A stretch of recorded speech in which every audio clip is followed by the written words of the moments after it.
et Blender entrera à la fabrique du Loch.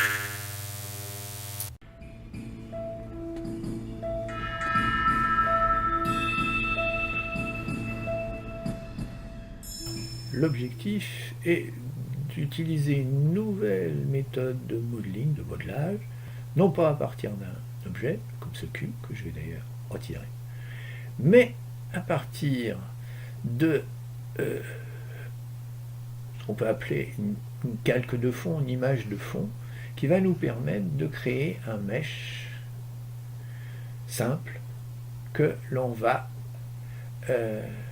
décalquer en quelque sorte sur l'image. Pour ça, je vais chercher ma photo, mon image, qui va être le profil d'une quille.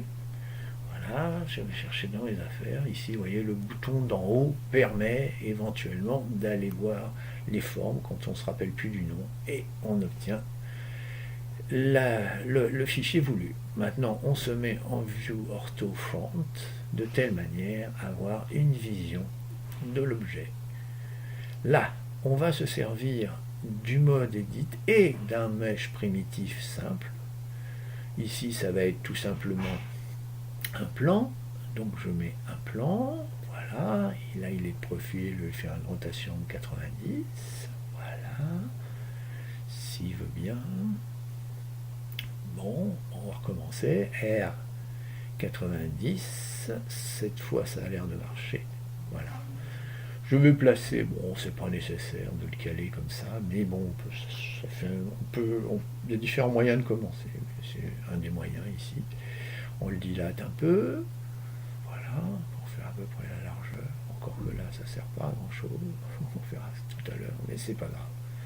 On pourrait commencer comme ça, plus ou moins.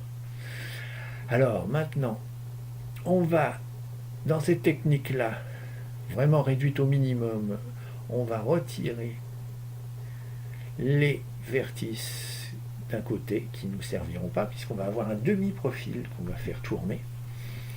Donc ici, on va déjà retirer, c'est-à-dire détruire l'edge. Ensuite, on peut prendre cette fois les vertices, non pas l'edge comme je viens de le prendre, mais les vertices debout. Là, par exemple, celui-là, je vais le retirer déjà. Vertice, voilà, en bas aussi. Vertice, voilà, delete, voilà. Maintenant, je vais extruder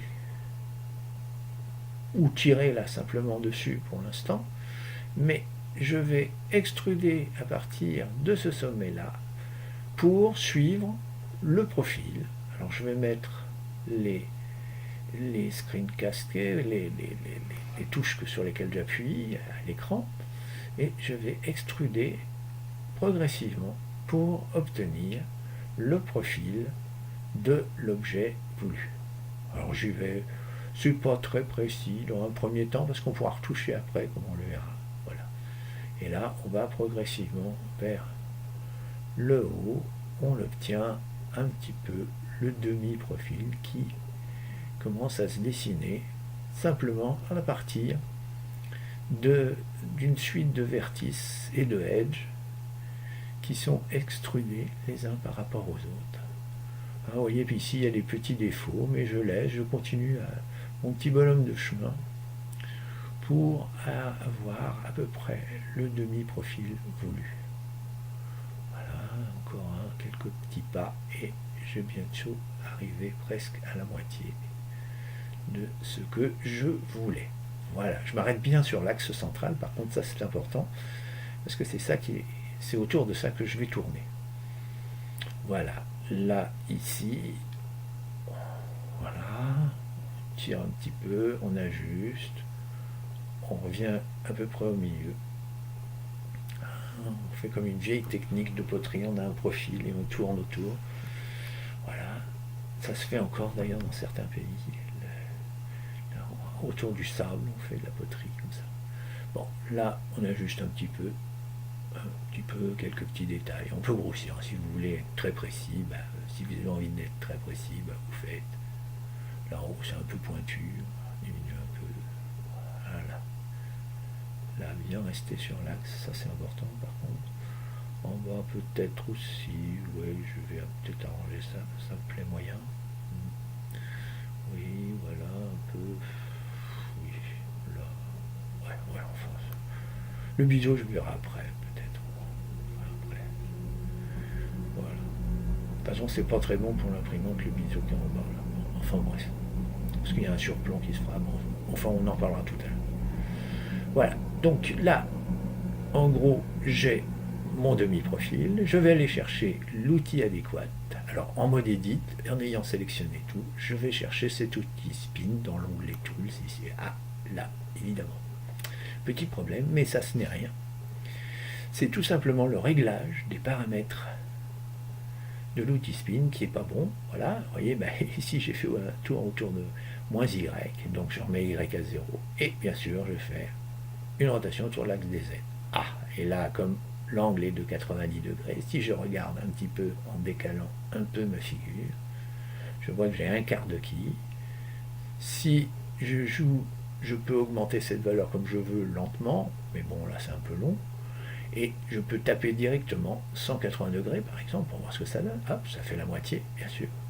Et si je fais 360, eh ben, j'ai un tour complet. Pas mal, ouais. Bon, c'est un petit peu grossier. Hein, les facettes sont un peu importantes. Et justement, Blender itère le processus un certain nombre de fois. Ici, c'est 10. Donc, je peux augmenter 10, 12, hop. Je vais m'arrêter une trentaine. 33, c'est peut-être pas justifié, c'est impair, mais bon, c'est pas grave, ça va. C'est simplement pour vous donner l'idée.